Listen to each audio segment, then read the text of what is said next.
You're listening to the Wordslinger Podcast, episode 57, Romancing the Reader, with Ember Casey.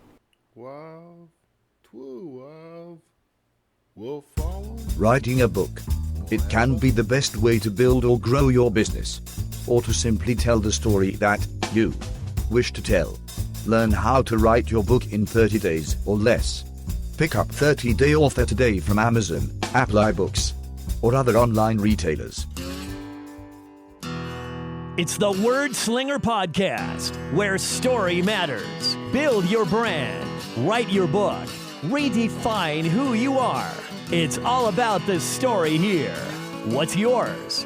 Now, here's the guy who invented pants optional, Kevin Tomlinson, the Wordslinger.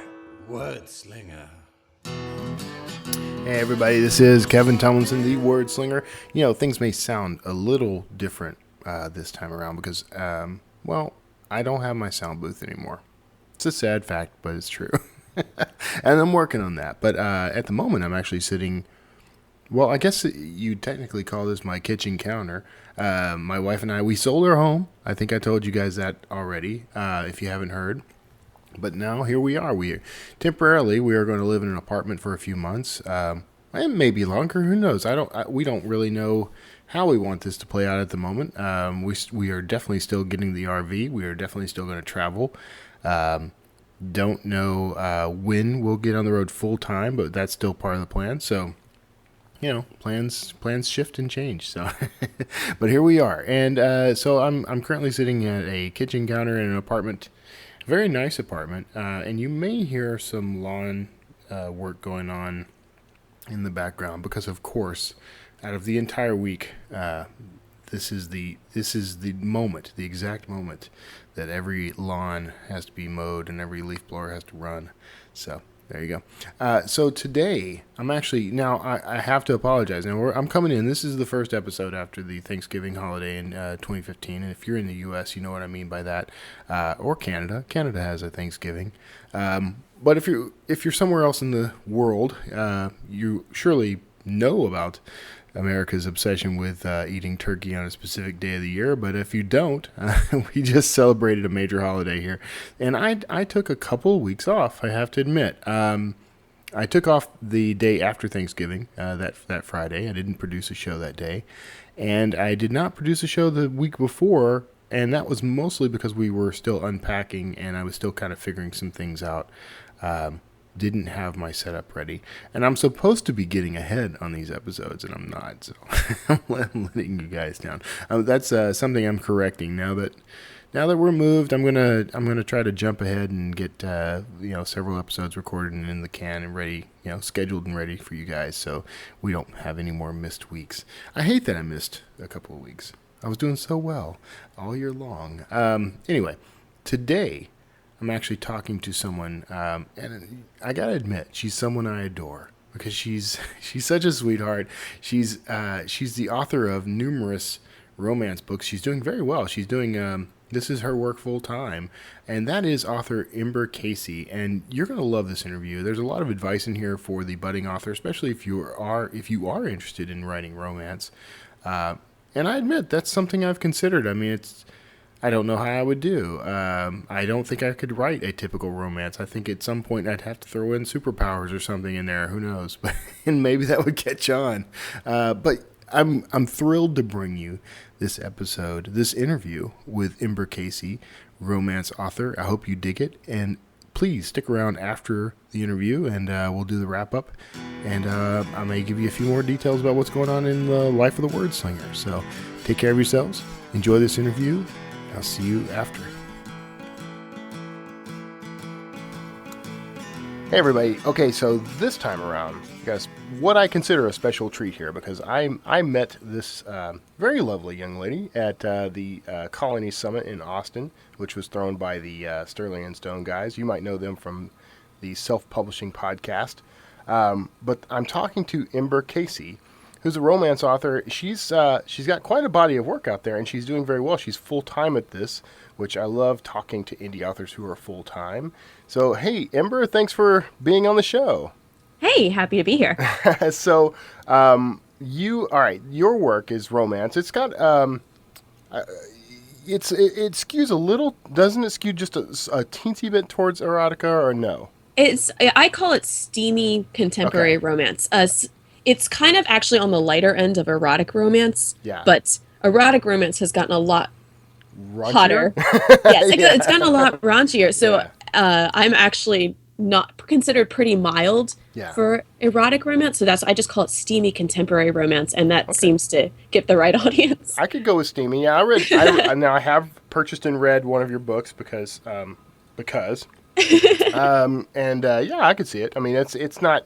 I mean, we're talking like Skinamax era kind of steamy, not really full on like triple X. Right.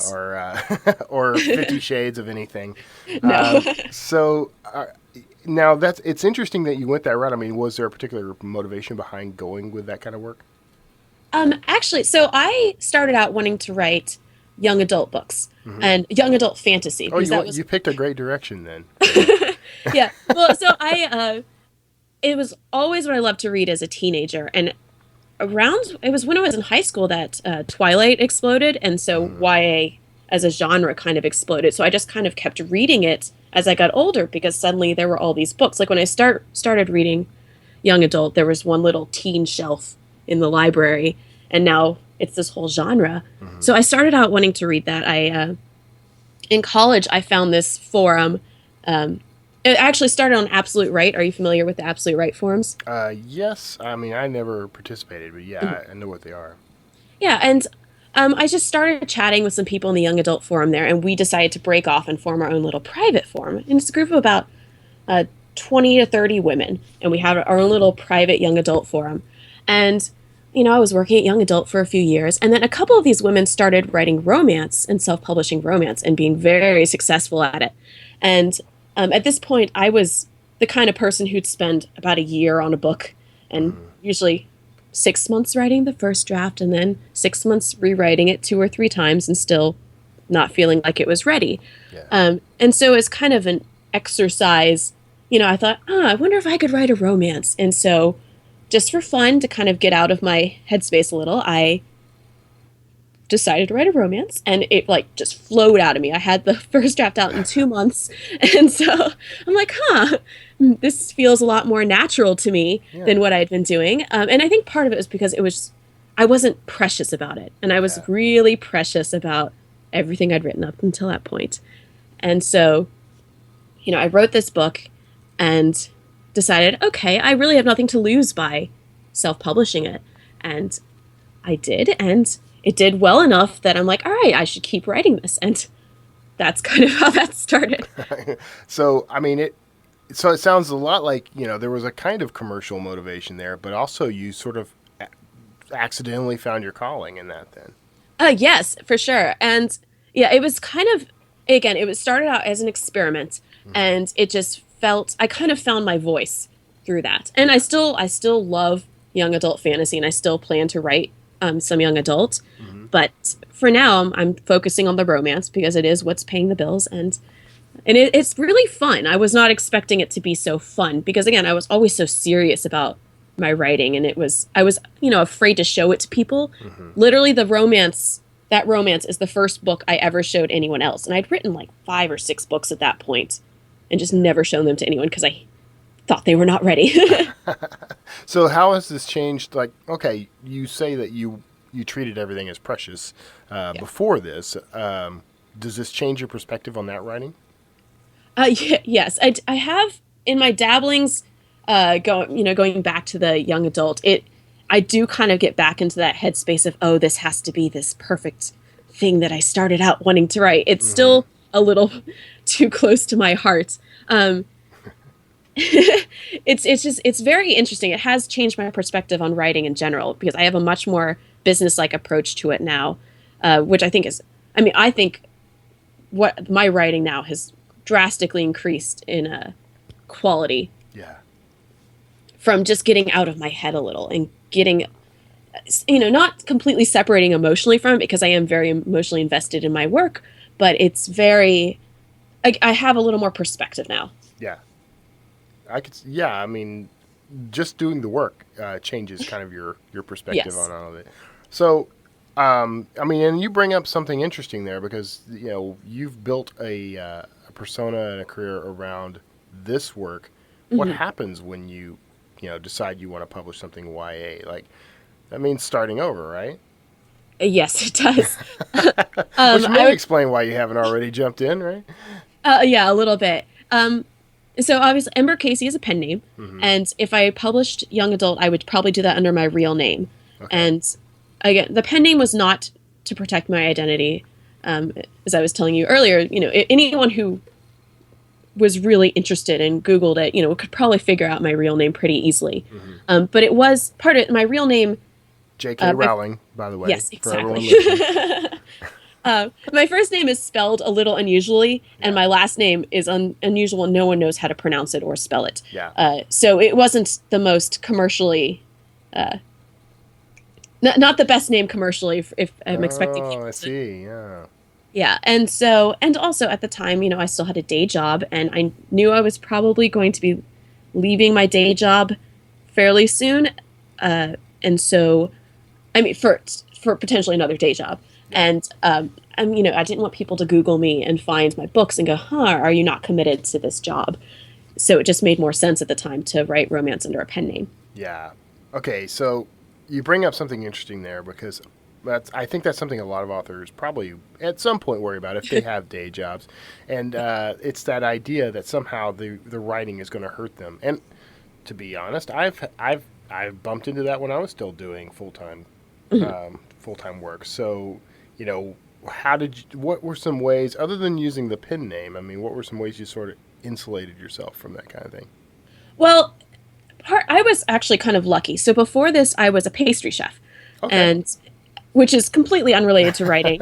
That's cool, though. and it actually was kind of a great career for me wanting to be a writer because it wasn't. I mean, it was very physically exhausting, but it wasn't mentally draining. Yeah. In the same way that, like I know people who want to write novels and their day job, they're a, copywriter or something, where you're using a lot of the same muscles. So by the time you're done with your workday, you're exhausted. You've exhausted your creativity. And it was great when, like I worked in a kitchen all day. I could listen to writing podcasts all day or think about my story or whatever. And so generally speaking, they're not, when I was applying for a new job, they weren't necessarily going to go, oh, well, obviously, you have this other commitment. But it was still a consideration. Yeah. Just because I really wanted to separate those two parts of my life. Right. And again, because my name, the spelling is a little unusual, it just made commercial sense as well. Right. Yeah, it was kind of a bonus. Yes. Yeah, okay, so, your story is a little different, I think. I think some people would just worry flat out that, especially writing in that genre, that they might somehow, I don't know, not offend. I don't know. People are too sensitive. I don't understand that. But somehow alienate themselves, I guess. Oh, yeah. And certainly if I had a different career, I had a friend who was a high school teacher who started writing romance. And so she had obviously very different concerns about it. No one's going to think, oh, she's writing scandalous books. We can't hire her as a pastry chef. No one's going to care. Right. It was more of the, again, commitment to the job. Yeah. Aspect that I was. You're right. Yeah. I did kind of run into that.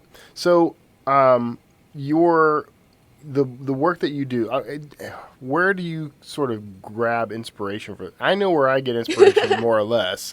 I mean, that's always a tough question to answer, but I mean, I can't figure out how I would start writing the kind of work you're writing. So where would that start? So my first book was it's a modern retelling of Beauty and the Beast. The first book I wrote. That's His Wicked Games. And basically, instead of a beast, you have a brooding billionaire. And the girl gets kind of trapped at his mansion because of a storm. And so that was kind of, I've always loved fairy tales, and I like to write fantasy, so it was kind of a natural thing. These days, I like to say that I write books that the world of the story and the character, they're larger than life. I write about, billionaires and actors and famous people, but I like the romances to be centered in something very normal. So their issues aren't these huge angsty issues. They're more of the issues of trust or communication, and that's kind of what the heart of the conflict always is. Even if I kind of have these soap opera stories going on around them, if that makes sense. Right. Yeah. Okay. Well, I mean that's cool, and those are basic. I mean, that's the sort of fundamentals of storytelling, all wrapped up in something easy to Yes. understand. So let's talk a little about, because you are sort of a unicorn in a sense, in that you are making a full-time living from this stuff. So how'd you get to that level? Because a lot of people want to know that secret. So a combination of hard work and luck, as usually is the case. So I published my first book. Let's see, I think it was early June of 2013, and at the time, I was a pastry chef for this catering company, and the catering company got bought out, and I did not. The new owners, I was not so pleased with. It was kind of a sketchy operation. I was basically getting paid in an envelope of 20s every 2 weeks. Okay, all right. And I was like, this is not going to be good. It was I had a knot in my stomach every day when I went to work. So that was when I started thinking about maybe I should get a new job. And that first month, I actually did pretty well. I think I made about $2,600 off of that book that first month. Yeah. And then the next month, I fell off the cliff pretty hard. The 30-day cliff on Amazon. I think I made $800 the second month. But at the time, the thing about the food industry that no one tells you before you go into it is that you're not making any money. You're basically living paycheck to paycheck, no matter what position you have, unless you're like this super celebrity chef. And even then, they're making all their money from the TV and all the fancy cookbooks and stuff. Right. So I was living, paycheck to paycheck. My monthly expenses were maybe about $1,000 a month. I had roommates. I kept my expenses very low, and I knew I had to get a new job. But then, I'd made a little bit of money off of this book, and I was trying to get the next one out as quickly as possible. And I told him, I had about $3,000 in my savings account, and so that was about enough for 3 months worth of living expenses. Okay. And so, fortunately, the food industry has a very high turnover rate. Yeah. So, I had never been unemployed in the food industry for more than 2 weeks at a time. It's pretty easy to find jobs in the food industry, no matter what the economy is. Yeah. It might not be a great job or a good paying job, but so I told myself, all right, you have a month to finish this book. And if in that month you make enough to cover your living expenses for the next month, so basically make $1,000, then you can do this another month. And if I didn't make enough, then I would have to search for a new job. Okay. And so I made, I think, just barely over $1,000 that next month. But then I got the second book published, and I also got my first BookBub ad that month. They had just launched their erotic romance list. Yeah. So I think I got an ad with like 13 reviews on my, very small number of reviews. And so the next month I made like $3,000. And I'm like, all right. And so I just kind of kept writing and getting more books out. And so the ball kept rolling to the point where I had, I was able to put a little bit more in savings, and I just never went back to work. I like that part. Never Yes. go back to work. So I cannot hold a gun to someone's head and get a freaking BookBub ad. So I think that's remarkable just on its own. I'm still working on that. So other than BookBub and just luck, which I don't think it was as much luck as you indicate. Oh no, I think there's always a little. I think I hit right at the tail end of that. People said that 2012, 2013 was and especially with romance novels, I saw a lot of people, hitting the New York Times with their first book. Yeah. Which in that time, I know. So I wasn't quite that successful out of the gate, but now it's a lot harder to get, to have a $2,600 first month with a romance novel if you're an unknown author. Yeah. Yeah. So how are you marketing yourself now? So now, all right, at the beginning, I did a lot of social media stuff, a lot of blog tours, that sort of thing, which were pretty big in the romance world and are still kind of common, but I've kind of stopped doing them because they're a lot of work and I don't think the payoff is worth it. I do have a mailing list, obviously. I do keep a very active social media presence. I have like a private readers group on Facebook. I have a review team, so I have a bunch of people who can get reviews up for me fairly quickly. I do Facebook ads. I do a lot of the other, the smaller BookBub like sites. Yeah. So the first 8 of my books were in the same series, which I think obviously really helped. And so I could always be promoting that first book in the series and kind of keep sales rising in that series. And so this year I've started 2 new series at the same time, which is probably not advisable. But, I kind of wanted to start getting multiple funnels going because I was running into the issue of only having one funnel. And my first series, you have to read in order. Yeah. So I basically had one book I could promote, and now I'm trying to get multiple funnels going. Okay. So you have one full series and then 2 new series, you're saying? Yes. All right. And how is that working out? I still make about 95% of my income from that first series. Yeah. But I don't do big releases now. My strategy is more just write. And once I have about 3 books in each of these new series, I'll probably start heavily promoting the first book in those series. Yeah. But yet for me, it's just, there's so much noise out there that unless you're willing to go 200% on this huge release thing on the internet, it's really not worth, for me, it's really not worth doing a huge release. Yeah. For a new book. You don't do a lot of build up then. You just No, I don't. I'll do teasers on Facebook. I'll post, little snippets. I'll send little snippets to my newsletter, that sort of thing. Yeah. But I don't, do big blog tours. I will do Facebook ad pushes when I have a new book. I do that. Okay. How do you handle Facebook ads? What do you mean by handle? Well, so what do you do? Like, when you create a Facebook ad? I mean, what's your process there? So I've been experimenting both with using stock photos and using images with like the book cover on it. I have a preset audience that seems to that I created that works pretty well, where I target the fans of similar authors. And obviously, I target women between the ages of like 25 and 45 because that tends to be where most of my readers are.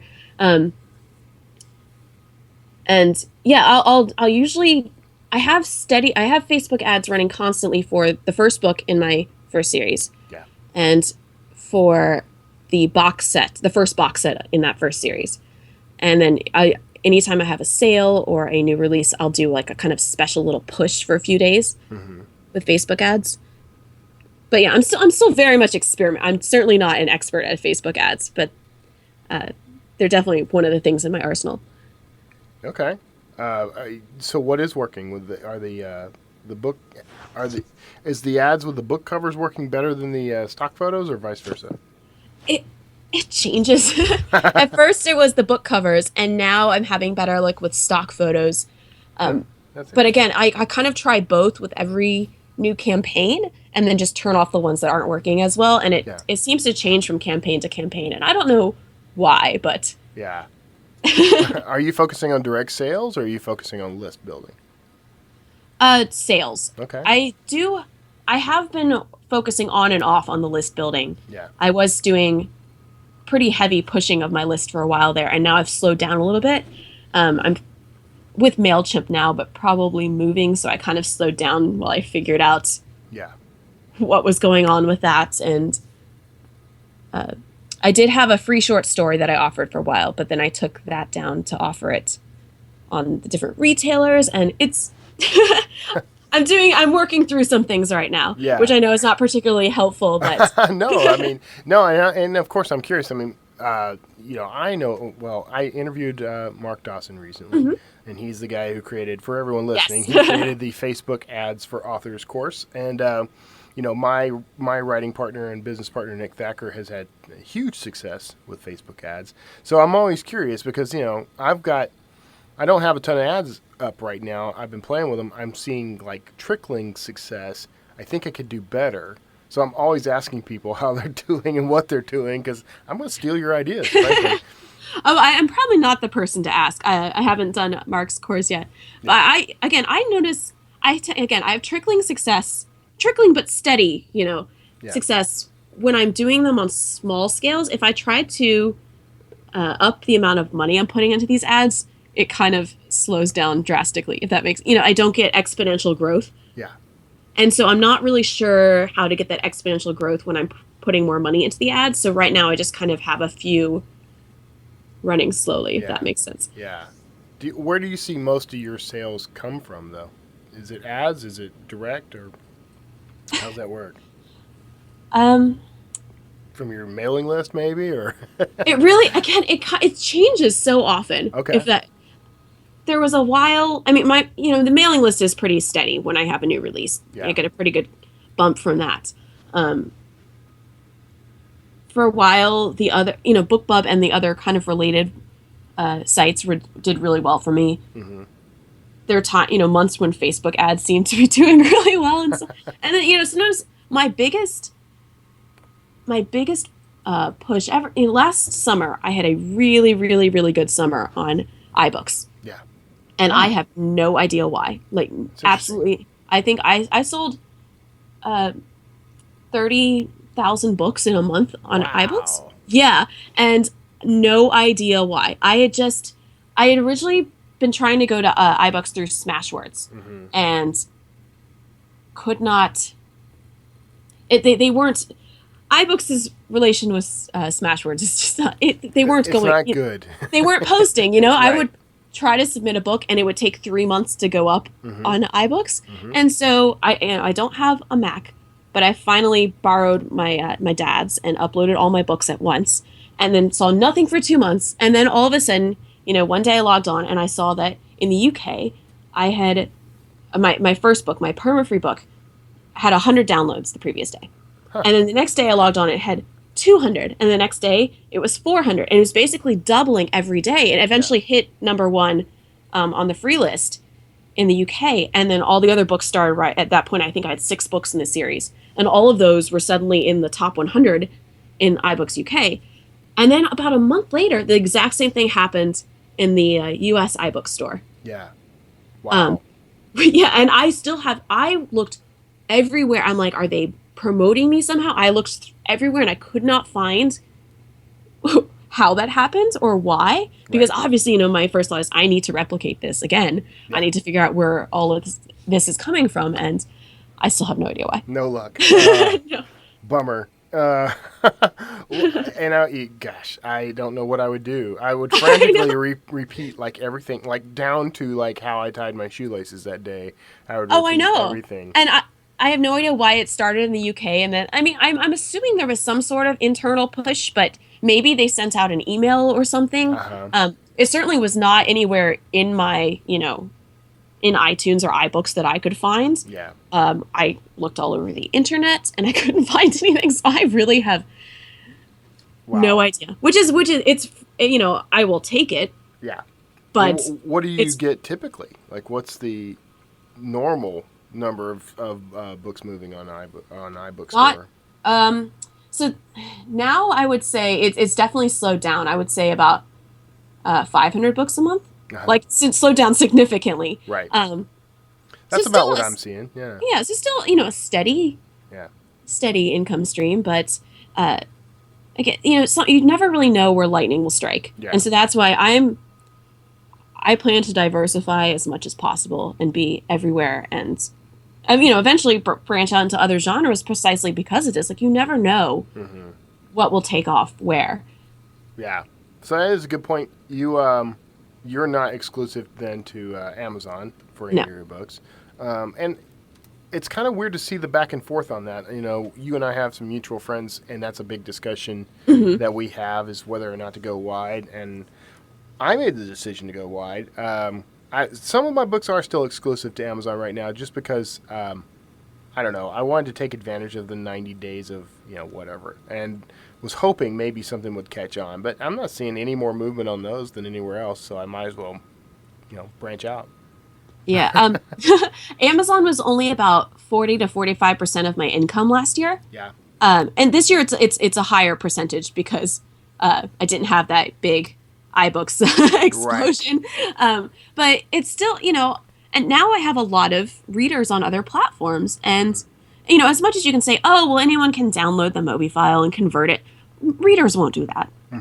Most of them won't unless they are super, super, super avid fans. Right. And I want to make it as easy for any of them to find the books as possible. And Right. the quality of readers is different on different retailers. I don't make a ton of money from Barnes & Noble for my Nook sales, but those readers are among my most avid. Like, they are super, Really? super excited. Yeah, I think the people who have Nooks are just they're book people, Yeah. Uh-huh. They're not the people looking for the super discounted books or whatever. They're book people. And so a lot of my reader group, in a huge percentage of my reader group, they're Nook readers, even though Nook sales probably only make up about 10% of my sales. Yeah. So do you go direct to Barnes & Noble and Apple and all that?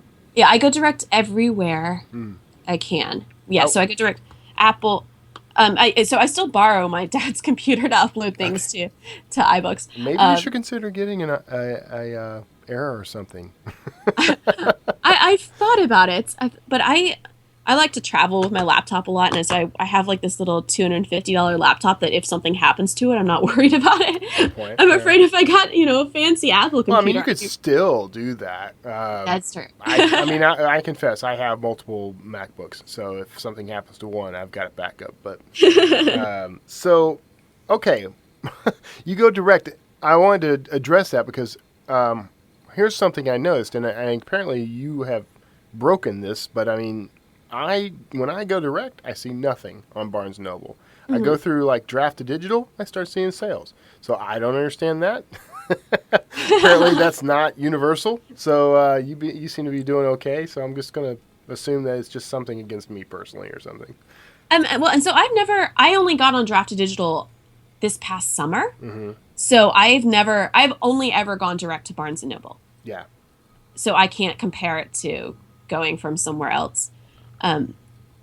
And yeah, I originally when I started, Draft to Digital wasn't around really. Yeah. I think they were, a whisper over in the corner somewhere. But so I just, I went to Kobo, Amazon, iBooks, Nook, Barnes & Noble, and Smashwords.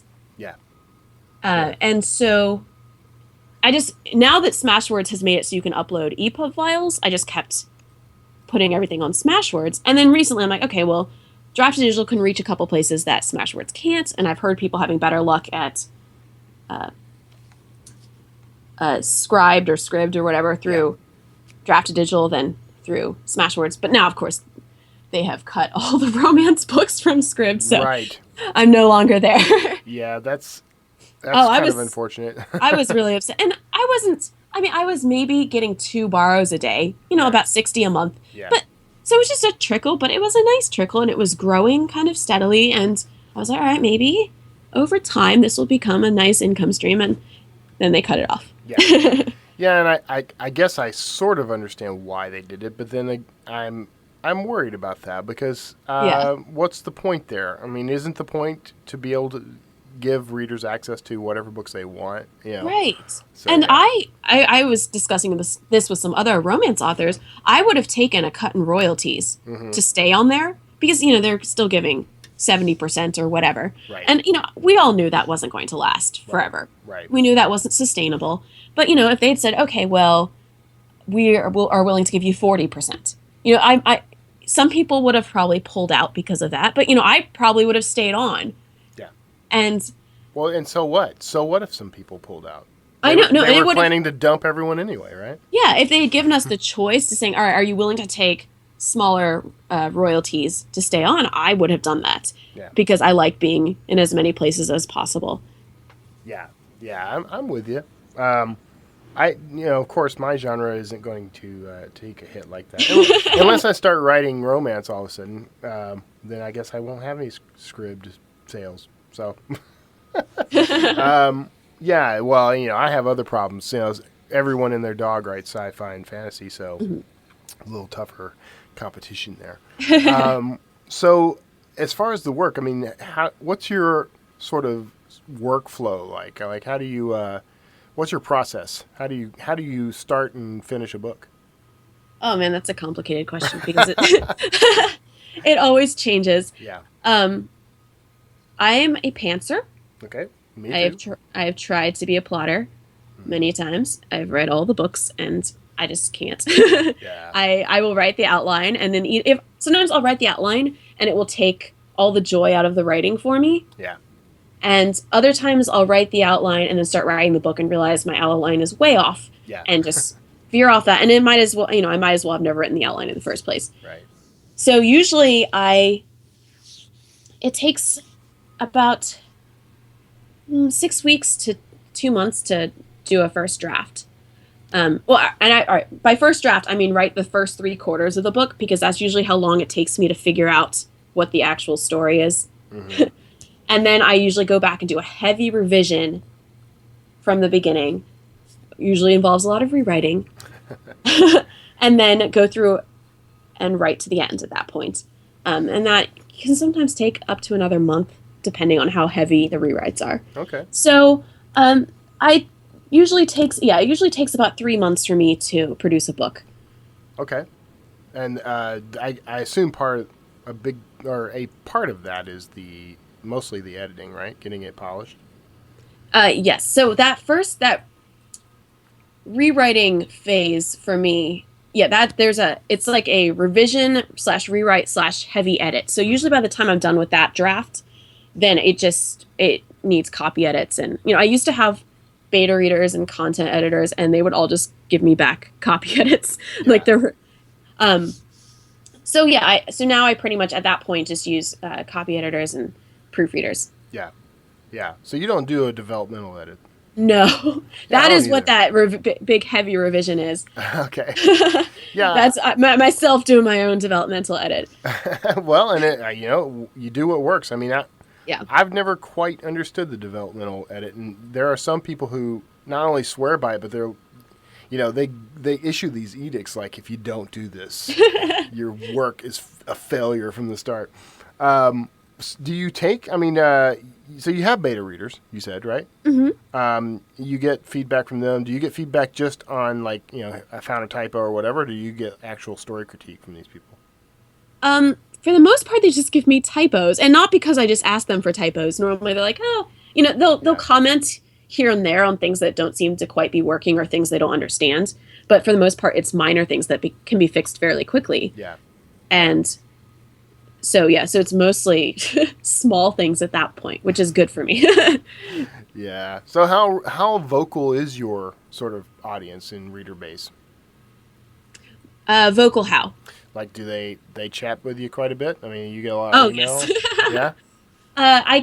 I get a lot more interactions on Facebook and social media than I do email, though I do get emails. But again, I have a private group on Facebook for readers where, I'll post little extras and behind the scenes and they can chat with me. Yeah. I'll get lots of Facebook messages, lots more than I get emails. Mm. I think, what's special about the romance community, I mean, it's very much a community. And I feel like authors, aren't seen as these, people who are several layers away from them on this pedestal that are, they are real people. They're like, oh, you're, this woman who could be your friend who happens to write romance. Right. And I think, so it really fosters this sense of community. And that's part of why I try to be really active on social media, because, I mean, that's part of where this energy comes from and part of the popularity and all these, it's people are drawn to that sense of community. Yeah. That's interesting. Because I don't see that in my work necessarily. I mean, there are, that's kind of a lie because there are tons of communities around, science fiction, just as an example, but they tend to gravitate towards one specific author or, a specific series or something like that. So you don't get a lot of that kind of, we're all in this together kind of feeling. Go ahead. It's very much a phenomenon. It's there's a documentary about it that came out this year is coming out called what's it called?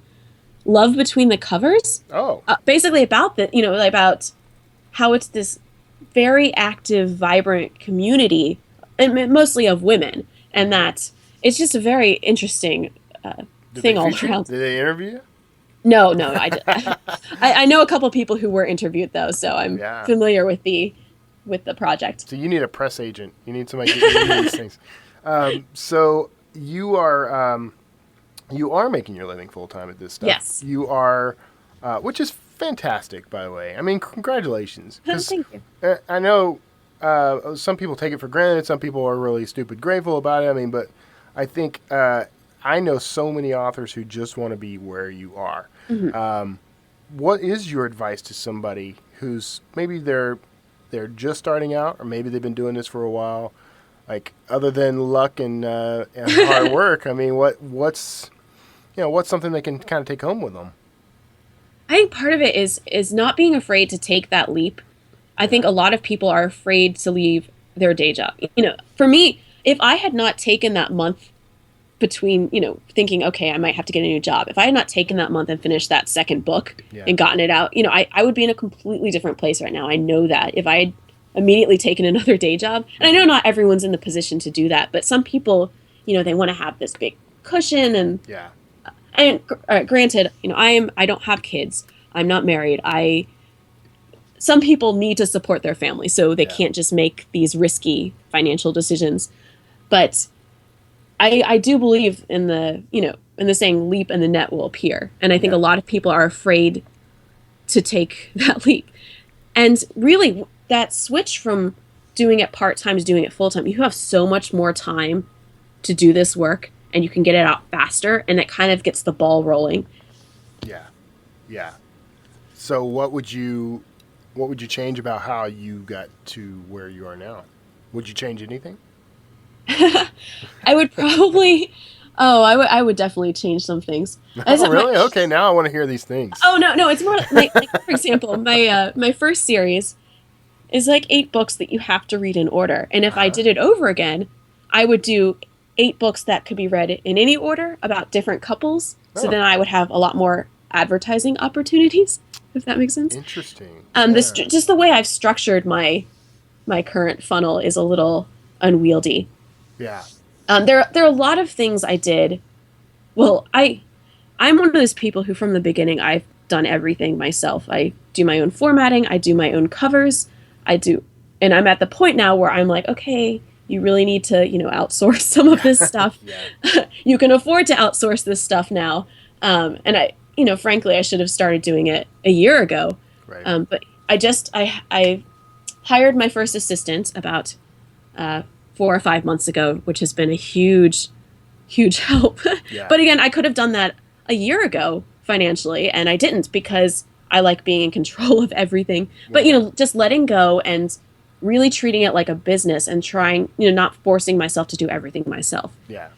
Well, it's hard to let go of all that. Yes. I'm right there with you. I mean, I make every cover. I do, layout. I do everything. Yeah. Sometimes I think people might argue I shouldn't do any of it, but I do it. I do it well. I've done it professionally for most of my career, so it's hard for me to justify handing it to someone else. But I should. Well, I think, at the beginning, a lot of people can't afford to do. Yes.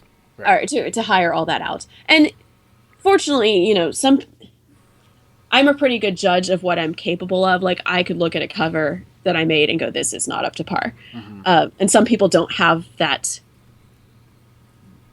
that ability to judge their own stuff. Right. But also, for me, it was really important to learn how to do all this stuff. So if, there's a point where, oh my gosh, my formatter can't get this done, I can do it myself. Or if I need to go in and fix a typo, I can do that myself. And knowing how to do all these things just gave me a much better understanding of all aspects of my business. Mm-hmm. And I think those are really valuable skills for people to learn how to do themselves. Right. What's interesting, I think, is I tell people, I used to be in television. I used to be in film and TV. I guess there was a passing interest for me in being sort of the guy operating the camera because it's a toy and doing the editing because it's kind of neat. And, there's all these jobs that go into a production. When I started a production company, I tried to do all those jobs and ended up kind of hating most of them. But the thing is, and I tell people this all the time, because I did all those jobs, I learned what goes into it. So I appreciate the people who are doing it. I also learned what works and what doesn't. I learned, how to price things out because I know about how much something should take or how long it should take to get done and that sort of thing. So from that angle, I think doing all those jobs is actually good for you, even though I wouldn't recommend to most people to do their own covers, but only because most people don't have the talent or the taste to do that.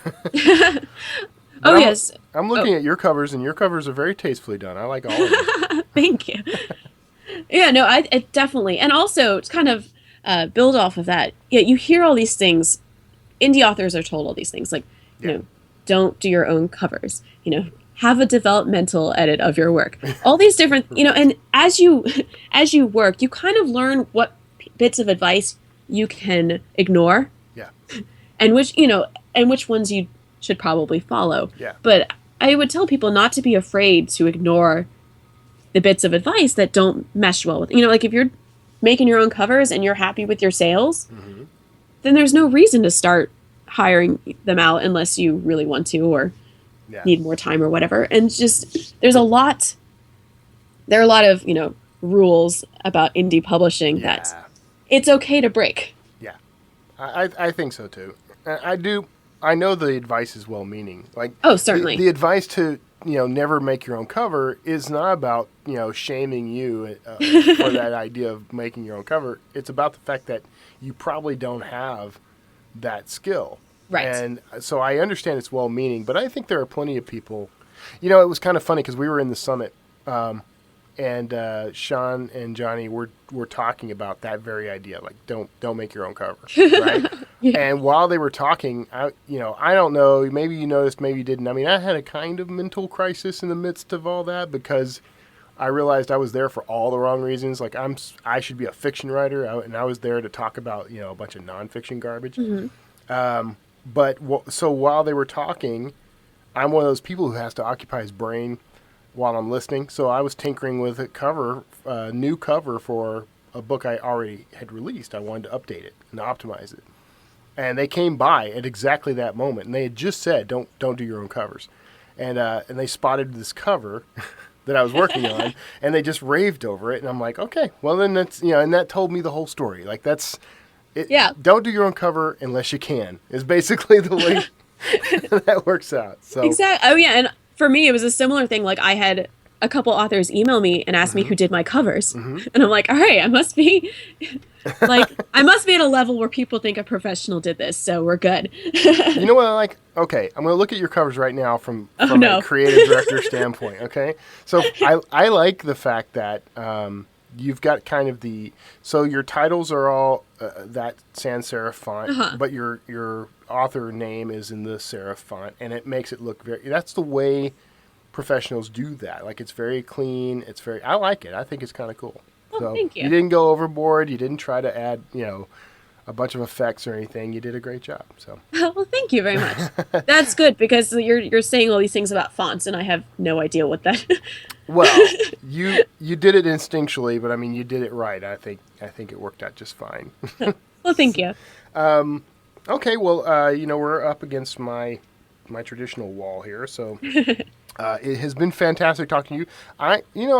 I have to tell you, I wish we didn't get to chat all that much at the No, summit, we didn't. and that's a shame because I liked you, and I never really. I think I was going through my own stuff. Really, is what it all came down to. But you're a great personality, so I'm glad you agreed to come on the show. Thanks for spending the time with me and sharing some of your secrets. And I know you got a huge amount of success ahead too. I'm going to keep watching you. Well, thank you very much for having me. Oh, no problem. So if you are interested in checking out Ember's work, you can find her on Amazon easy enough. You'll be able to find her in the show notes of this episode because I took down all her pertinent details. But if you go on Amazon.com and you search for Ember Casey, that's EMBER Casey. You'll find her right away. You can also go to embercasey.com, which is a nifty-looking website. I wish I had the little scrolling billboard on mine. I can't make mine do that for some reason.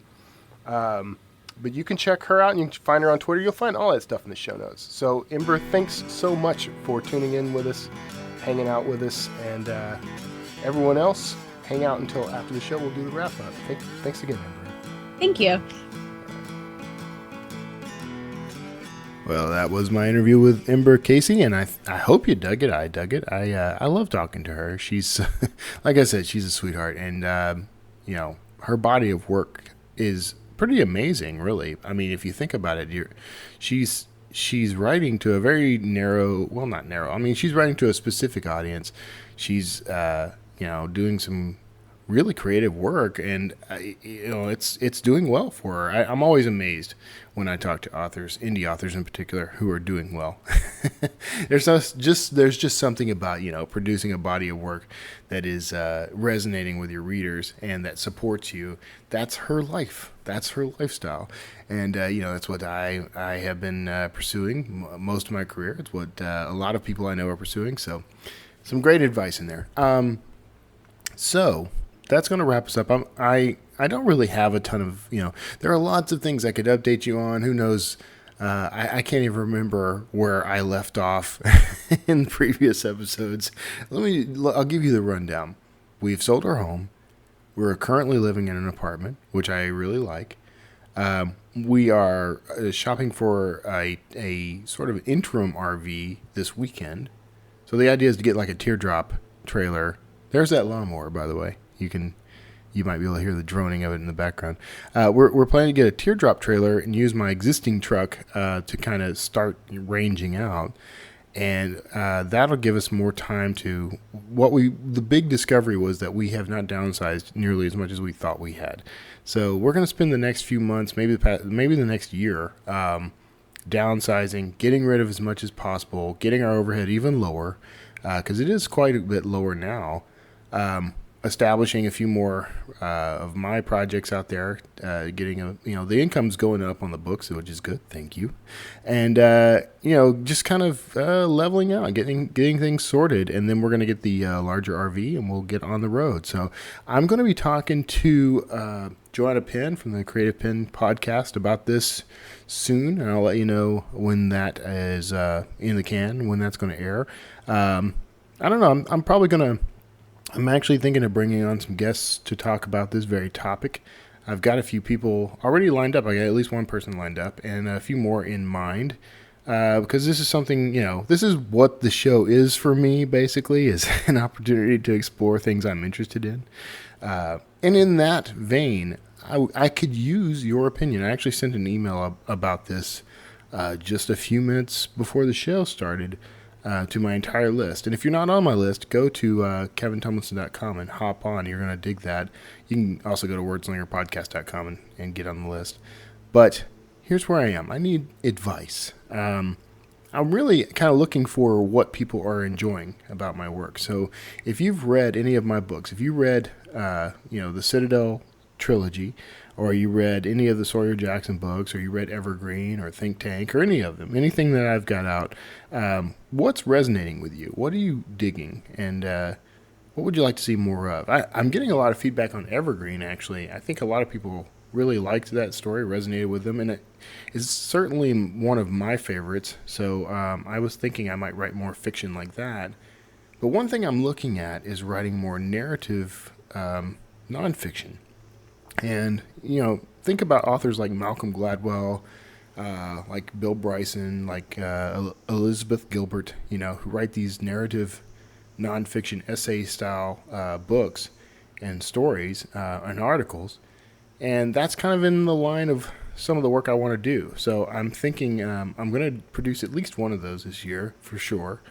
But I'm curious. I want to hear what you guys think. And I'm thinking of taking kind of a behind-the-scenes look at the world through this kind of writing. And it'll tie in, I believe, with the Wordslinger podcast. So if you are enjoying these little behind-the-scenes looks into the lives of, entrepreneurs and authors, and, that's really, I think that's pretty much what the show is. I mean, it's gone through a sort of metamorphosis since I started, and it kind of still comes back to story, I think. But I'm still refining, and I'm still learning, I'm still growing, and I want you to be a part of that. So if you will hop on wordslingerpodcast.com, you can email me and let me know what you're liking, what you're not liking, what what you would hope to see. Do you like the sound of lawnmowers? You hear that? I'm really sorry about that. And it's getting louder. So hop on wordslingerpodcast.com, leave me an email. You can also call me at 281-809-WORD. That's 281-809-9673. And I'm trying to kind of block the lawnmowers. They chose this exact moment to get right under my window. Anyway, give me a call, give me a shout out, and let me know what you're liking, what you'd like to see, and what you're interested in. And it may shape some of the work to come. So thanks so much for tuning in. Tune in next week, of course. And as always, give me a call, 281-809-WORD. That's 281-809-9673. And I will even play questions on air. So take care of yourselves out there. I can't wait to see what you produce in the world. Maybe you'll be on the Word Slinger podcast someday. Take care, everybody.